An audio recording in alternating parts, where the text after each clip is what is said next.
It's amazing to think that like nearly half of all Americans actually believe in astrology. Wow.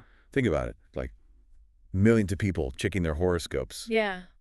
every day, Yeah. seeing if they're compatible with somebody else Yeah. based on like their signs, Mm-hmm. maybe even like making big decisions in their life based on, what the stars say. It's true. And it might seem surprising, but astrology has this really long history. And like right now it's having this like huge resurgence in popularity. Absolutely. So you wanted to do a deep dive into like what makes astrology tick. Yes. Its history, its appeal, and like why it's making a comeback, especially with younger generations. Yeah. And the material that you sent over this audio documentary from NPR about the history of astrology in the U.S.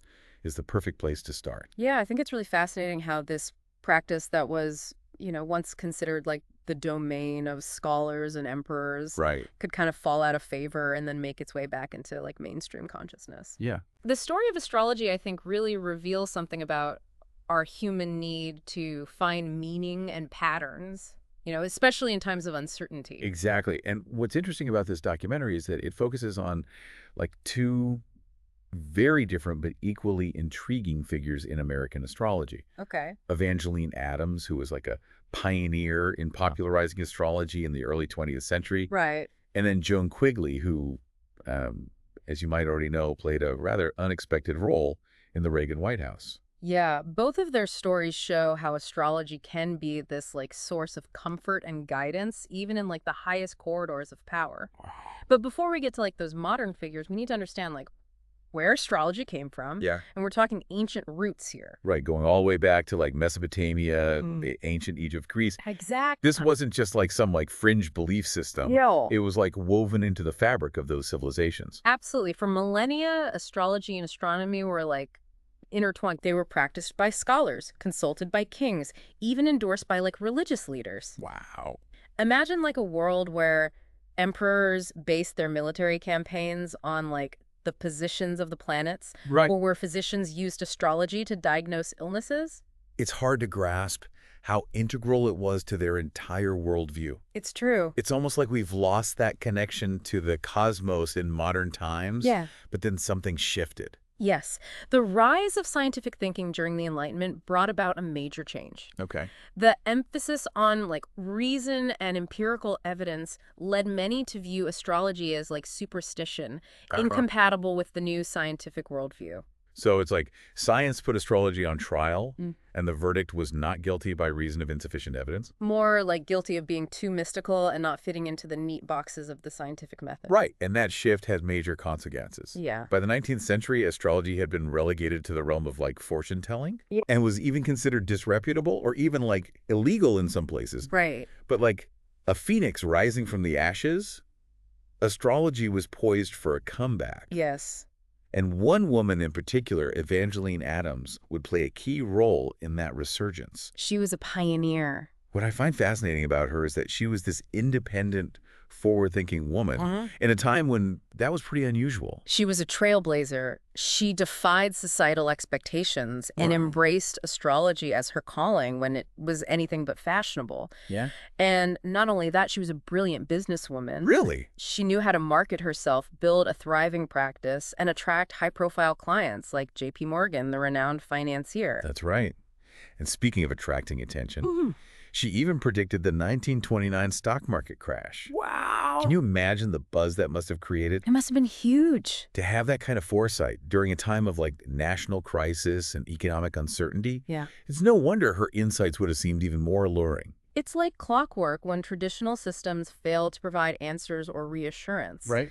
People start looking elsewhere, and Evangeline was ready with her astrological interpretations. But her path to success wasn't without obstacles. Oh, definitely not. In 1914, she was actually put on trial for fortune-telling, I know, that's a crazy story. which could have ended her career then and there. Totally. What I find incredible is that during the trial, as part of her defense, she read the judge's horoscope right there in the courtroom. Wow. Talk about a bold move. That's amazing. The stakes were incredibly high. Yeah. It became this public battle between old beliefs and like new ways of thinking. It really did. And what's even more remarkable is that Evangeline won the case. I know, it's incredible. The judge ruled in her favor, and even went so far as to acknowledge astrology as an exact science, Wow. which must have been a huge blow to her critics. It was a major victory for Evangeline and for astrology as a whole. It propelled her into the national spotlight, leading to appearances at Carnegie Hall, consultations with celebrities, Wow, newspaper columns, even radio shows. that's amazing. She became a household name, a testament to her charisma and her ability to tap into a growing cultural fascination with astrology. It's like she single-handedly made astrology relevant again in modern America. Yeah, and what's important to note is that her rise to fame coincided with a period of major upheaval.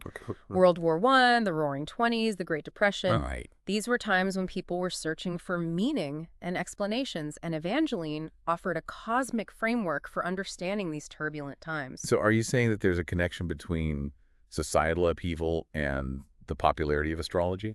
It's definitely a pattern we see throughout history. When people lose faith in traditional systems of authority or meaning-making, they often turn to alternative belief systems. Mhm. And like when we look at the resurgence of astrology in the 1960s and 70s, Right. it like coincides with the counterculture movement, Vietnam War protests, Right. and like a general disillusionment with traditional institutions. So it's like this cosmic pendulum swinging back and forth between, like, faith in reason Yeah. and a yearning for something more like mystical, something that offers a sense of order in a chaotic world. Exactly. And this brings us to a chapter in astrology's American story that might surprise you, its presence in the White House. This is where Joan Quigley enters the picture, right? Yes, that's right. The whole Nancy Reagan astrology thing. It sounds like something out of a Hollywood movie, like an astrologer advising the President of the United States. Right. But it really happened. Okay, now I'm really intrigued. Tell me more. Okay, so picture this. It's 1981. Ronald Reagan has just survived an assassination attempt. Right. And his wife, Nancy, is understandably shaken. Of course. She's looking for anything that might offer reassurance, Yeah. a way to feel like she has some control over the unpredictable nature of fate. That makes sense. I mean, wouldn't anyone in her position be looking for some kind of guidance or comfort after something so traumatic? Absolutely. And for Nancy Reagan, that comfort came in the form of astrology. Okay. She had dabbled in it before, but after the assassination attempt, Right. she turned to Joan Quigley, a San Francisco astrologer, for guidance on a whole new level. So she was basically seeking astrological advice on matters of national importance. It seems so. That's pretty wild. Nancy was particularly concerned with the president's travel and public appearances. Okay. She wanted to ensure his safety and maximize the positive energy surrounding those events, at least according to Quigley's astrological interpretations. So she, like, really believed in this. She did, and she wasn't exactly subtle about it. Oh, really? There are stories of her trying to rearrange the president's schedule based on Quigley's advice, even clashing with White House staff who weren't too keen on taking orders from the stars. Oh, wow. I can only imagine the conversations in the West Wing. Right. Like, Mr. President, we need to reschedule the summit. Mercury is in retrograde. It's almost comical, but it also raises some serious questions about the influence of astrology on presidential decisions. Well, before we get too deep into those questions, it's worth explaining what Mercury retrograde actually means in astrology. Right. Essentially, it's an optical illusion where it appears as if Mercury is moving backward in the sky. So it's not actually moving backward. Right. It's just an illusion. Oh. But astrologers believe that this apparent backward motion can disrupt communication travel technology. Right. So during those periods, they often advise people to be extra cautious and avoid making major decisions. So Nancy Reagan might have been trying to avoid scheduling important events during those retrograde periods? That's the idea. Yeah. Of course, whether or not Mercury retrograde actually have any real-world effects is debatable. Okay. But for Nancy Reagan, it seems to have been a serious consideration. So how did all of this come to light? I mean, it's not like the White House would have been publicly announcing that they were consulting an astrologer. You're right. It all came to light in 1988 when Donald Reagan, who had been the White House chief of staff, Oh, yeah. published his tell-all memoir. He spilled the beans about Nancy's reliance on Joan Quigley, Oh, wow. and it caused a huge media frenzy. I can imagine. The idea that the leader of the free world might be basing decisions on the alignment of planets must have been pretty mind-blowing for a lot of people. Yeah. Even those who saw astrology as harmless fun. It definitely blurred the lines between personal beliefs and matters of national importance. Yeah. While Ronald Reagan himself seemed largely indifferent to astrology, Nancy's use of it highlighted its emotional appeal, Right. particularly in times of crisis and uncertainty. It's a reminder that even the most powerful people in the world grapple with anxieties and fears and look for reassurance wherever they can find it. Yes. And while Nancy's astrological consultations might seem like an isolated incident, they actually reflect a broader trend. They do. We mentioned earlier that astrology was experiencing a resurgence in popularity during this period, fueled by the counterculture movement and a growing interest in alternative spirituality. Exactly. And that trend has continued, even accelerated in the 21st century. Wow. Astrology is now more mainstream than ever, particularly among younger generations. And why do you think that is? What? What's driving this renewed interest in astrology? Well, one factor is definitely accessibility. Okay. With apps, websites, social media platforms dedicated to horoscopes and birth chart readings, Right. astrology is more readily available than ever before. It's become part of the digital landscape. And so it's like astrology has gone digital and become even more integrated into our daily lives. Exactly. But I think there's also a deeper reason for astrology's appeal. Yeah. And it goes back to that idea we talked about earlier, Yeah. the need for meaning and order in a world that can often feel chaotic and overwhelming. Especially in times of uncertainty and upheaval like the ones we're living through now. Precisely. Think about the challenges facing younger generations today. Right. Climate change, economic instability, political polarization.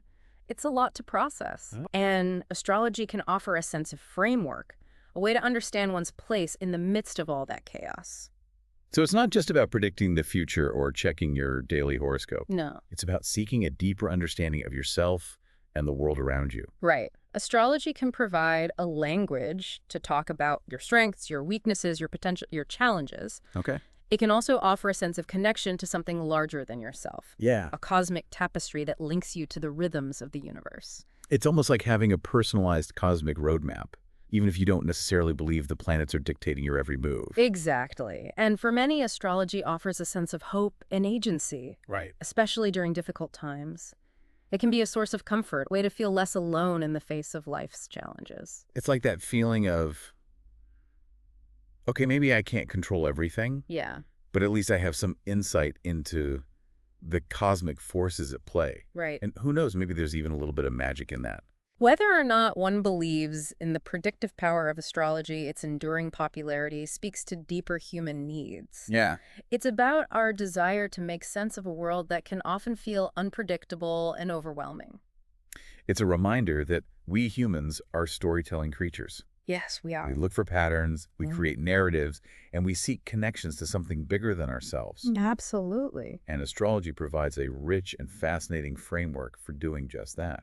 And it doesn't seem like it's going anywhere anytime soon. No. In fact, in today's world, characterized by rapid change and uncertainty, Right. astrology's appeal is likely to grow even stronger. What's interesting is that even though we live in an age of science and technology Right. where like information is readily available at our fingertips, Yeah. there's still this yearning for like something more. Right. Something that speaks to the soul. It's like science can explain the how, Yeah. but astrology tries to offer the why. Exactly. It provides a framework for understanding not just the events of our lives, but also like their meaning. It taps into our innate curiosity about like who we are, why we're here, Right. and what our purpose might be.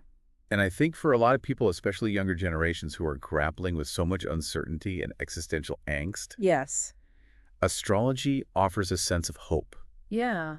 a feeling that even though things might be chaotic, there's still some kind of order to the universe. It's like a cosmic safety net, a reminder that we're not just random beings floating through space, Right. but part of a larger interconnected web. So what does this all mean? What can we learn from the enduring allure of astrology? The story of astrology is ultimately a story about human nature. Right. It's about our search for meaning, our need for reassurance, Yeah. and our desire to make sense of a world that can often feel unpredictable and overwhelming. From its ancient roots to its modern resurgence, Right. astrology continues to captivate our imaginations Yes. and offer a glimpse into a world beyond the purely rational. It reminds us that we're not just rational beings, but also emotional beings. Right. And sometimes we need more than just logic and reason to navigate the complexities of life. So whether you see astrology as insightful, entertaining, or just plain bunk, it's clear that its influence on our culture and history is undeniable. Absolutely. And its story, as we've seen, is far from over. And who knows, maybe there's still more to discover about this ancient practice and its potential to help us understand ourselves and the world around us. I think that's a great point. What stands out to you about this deep dive into the world of astrology? Does it make you think differently about the millions of people who turn to the stars for guidance? Or see their horoscopes as something more than just a fun pastime? We'd love to hear your thoughts. And if you enjoyed this deep dive, be sure to subscribe to our podcast for more explorations into fascinating topics that will leave you pondering long after the episode ends.